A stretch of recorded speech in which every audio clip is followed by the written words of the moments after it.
All right, guys, we are heading into the backwoods, off to another on the bank adventure. The fun thing about these little backwaters is they tend to warm up a little bit quicker than some of these bigger lakes in Minnesota. One, the water color allows the water to warm up quickly. This water back here tends to be a little more tannic in these backwoods lakes. And then just the sheer size of them, they're just a lot smaller, so they tend to warm up quicker also. And even though these lakes are small in nature, they also have these little sneaky back pockets. Those really warm up quickly. So you could take a canoe or a kayak back here. There are little primitive access points that you can get to by foot. It would be a lot of work. And the reality of it is I'm probably gonna have just as much success with a backpack full of tackle and just hoofing around the edges of the lake and fishing that way. You're kind of hunting for fish, so to speak, and I really enjoy that.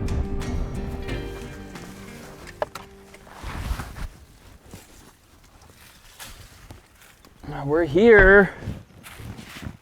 We are here. I love these little areas like this. There's not a lot of people that have been back here yet this year since Ice Out. Ice Out was not that long ago. And we've had some really nice weather the last few days, and that's what it takes to get a lot of these fish migrating up into these little pockets where they're accessible. Otherwise, you know, a week or two ago, my wife and I were out fishing, and these fish were still acting as if it was basin winter conditions. There's just schools of fish out in the middle of the lake, basined up, roaming around. There was nothing up shallow, but now with these little lakes and almost 80 degrees, there's definitely gonna be some movement happening to the shallows. Couple rods. Got a two little spinning poles. One's more gonna be my casting setup, and then I have one rigged up with a cork.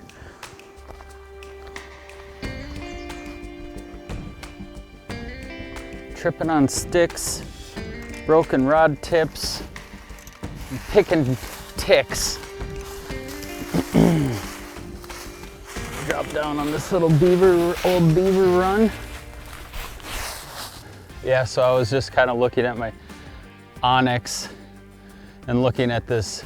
There's two bays really. The one is much more open-ended, where this little bay back here behind me is very bottlenecked. I don't know if there's anything in here because the water's pretty shallow back here, but I do, yeah, there's some movement. I see some water shuffling around. I think there's a few fish in here, but I wanted to come into it because this would be the exit of the bay, and I wanted to get to this point versus getting all the way back into the end and potentially flushing the fish out of here. So by coming in on this side, I'm essentially kind of keeping the fish hemmed up in here. And you might ask, why are you dressed from head to toe in long sleeves and pants? One, we're busting through a lot of brush. There's quite a few ticks out, I would suspect. But I like kind of wearing natural colors, greens and darker colors, just because I'm just slipping around in here looking, using my glasses to really dissect the water and just inching my way around here. So I don't really want to be wearing anything like super bright colored. I kind of want to blend in a little bit the best I can. So we're gonna keep shifting up here and keep looking around. Just gonna thread a little waxy on. Sometimes these bluegills in here, they don't get a ton of pressure, but they definitely get a lot of age.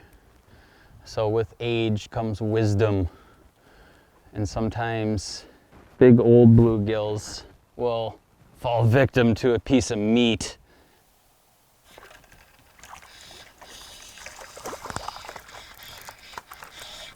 That's a little better one.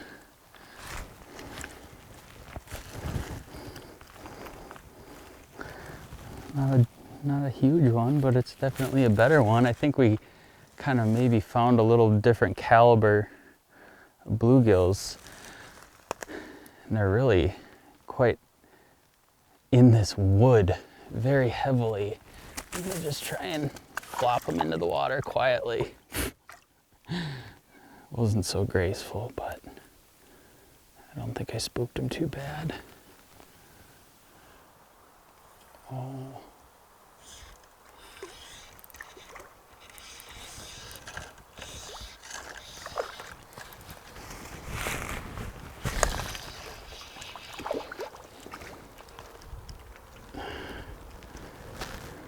Another one.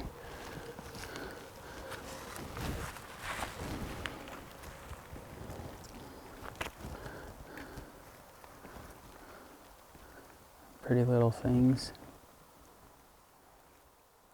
It's a fairly long one.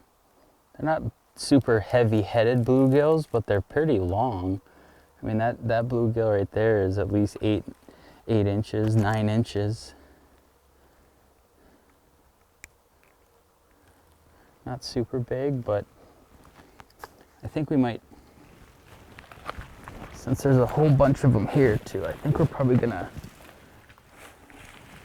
I think we wanna eat a few of them today. Have a little shore lunch. This would be a good eating size for right now.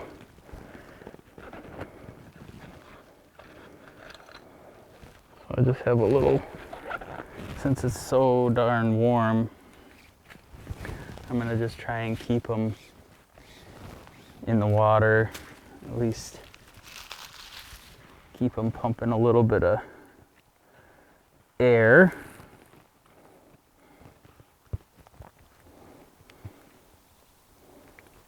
Just have a little 550 paracord to hold on to them for now. Try and get that down through this gill.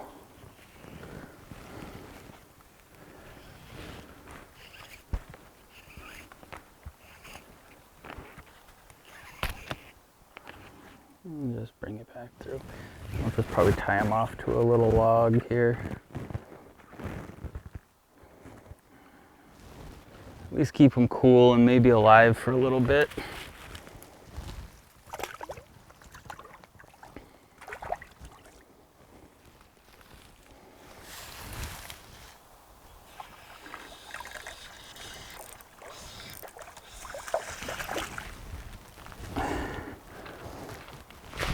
Another little decent one.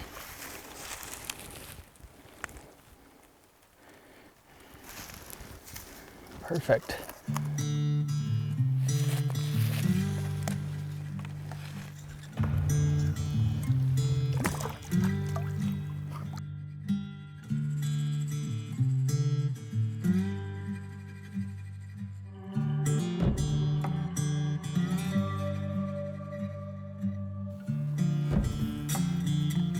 Throwing my cork way behind them.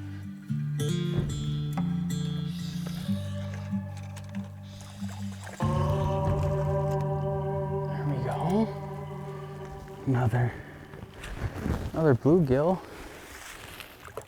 Yeah, so I mean we've kind of inched our way around. We saw quite a few down there. I think he's got some underwaters of some fish back there, and you know, I figured we just keep on inching our way back into this back little pocket, and there's a couple of beaver runs in here and whatnot, and there's a bunch of laydowns in here, and I kind of popped up over some of these downfalls, and I could see the backs of some little bit better sized quality bluegills sitting back here.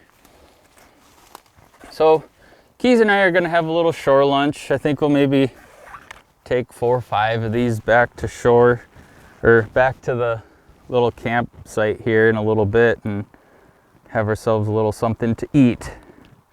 Some fresh fish. I like the sounds of Backwoods Blackened Bluegills. Never done it before, but here we are. We're gonna give it a shot. I like fresh fish. So does Keys. I have this Thill bobber. This is the sharpshooter bobber. This is really kind of geared toward like forward-facing power corking, but I find it works really well for poking around in these tight quarters. If my cast isn't accurate, I end up burying my hook or the line into these trees and whatnot. So having a relatively accurate cast is kind of a big deal.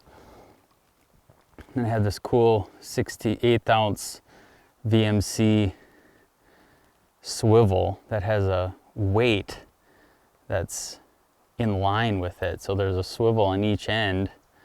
But this is really cool because it's just all built in one piece, tie it on and away you go. 16th ounce B-Max jigs. They're not tungsten, but they're like a bismuth. So they're a bit heavier than your typical lead flu jig, but they're cheaper than anything tungsten. And for doing something like this, fishing around pads or anything like that, bulrushes, you can afford to lose a couple of them. Because you're gonna lose them anyway, whether they're tungsten or lead. That's a nice gill, I think.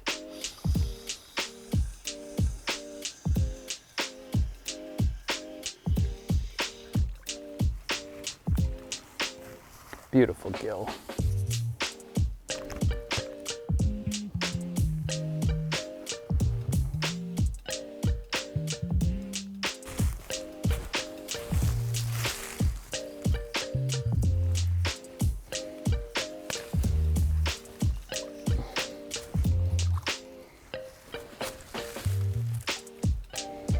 Well, that'll probably be more than enough for Keys and I for a little shore lunch.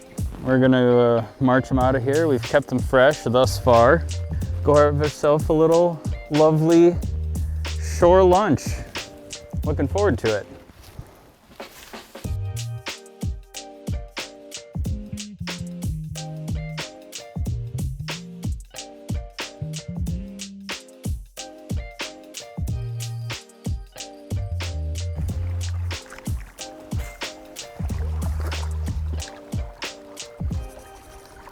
So we found a little flat rock over here, and we're just gonna knock the sides off of these bluegills the best we can.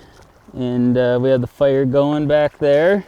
Get some coals burned down so it's a nice little hot spot to blacken up some bluegills.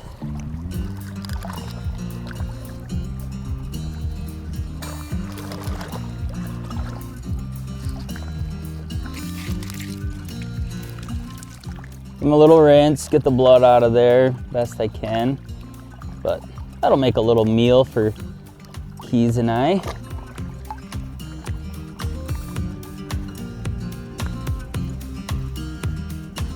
Just gonna coat these with a little seasoning.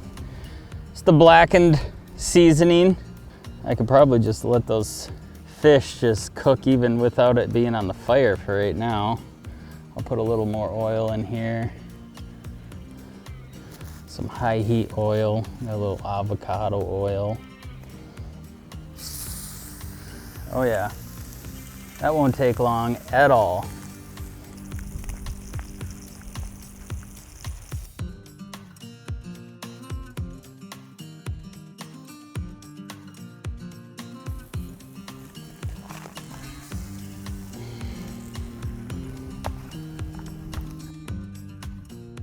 Blackened bluegill. This is your plate. Ah, thank you. Here's my plate. All right, we just got done with our little lunch. Feeling pretty good about the day. Had some fun. Got to see some new country, catch a few fish, enjoy a beautiful day, a little campfire, and all that good stuff. It was a ton of fun. Do appreciate you guys watching, tuning in. There'll be more to come, so be sure to check it out down the road.